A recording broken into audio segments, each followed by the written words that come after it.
আসসালামু আলাইকুম রহমতুল্লাহ। দেশ ও প্রবাসের সকল ভাই ও বোনেরা আশা করি অনেক ভালো আছেন।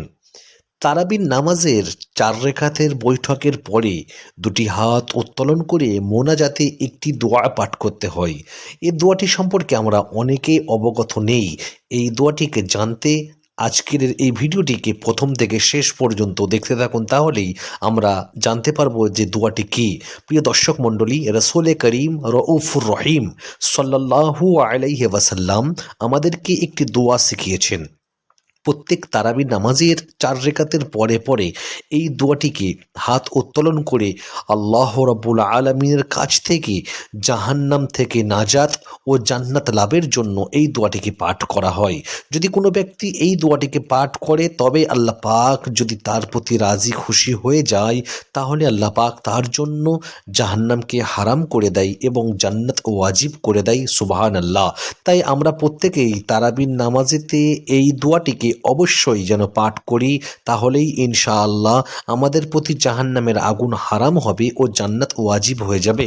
প্রিয় দর্শক মণ্ডলী, আসুন আমরা ছোট্ট দোয়াটি কি সেই বিষয়ে জেনে নিই।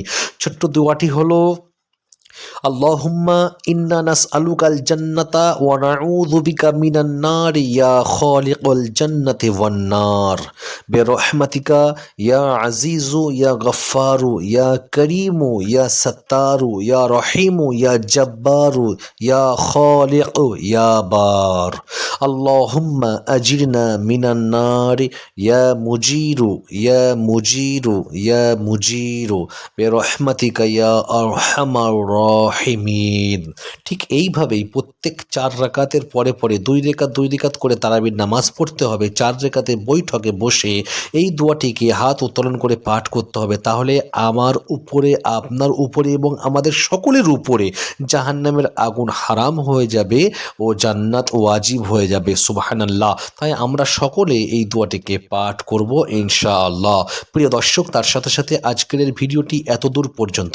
আমাদের ছোট্ট ভিডিওটি যদি আপনাদের ভালো লাগে, তাহলে অবশ্যই একটি লাইক করে এই ভিডিওটিকে দিন প্রচারের স্বার্থে আপনাদের বন্ধুদের মাঝে বেশি বেশি শেয়ার করে দেবেন। ভালো থাকবেন, সুস্থ থাকবেন।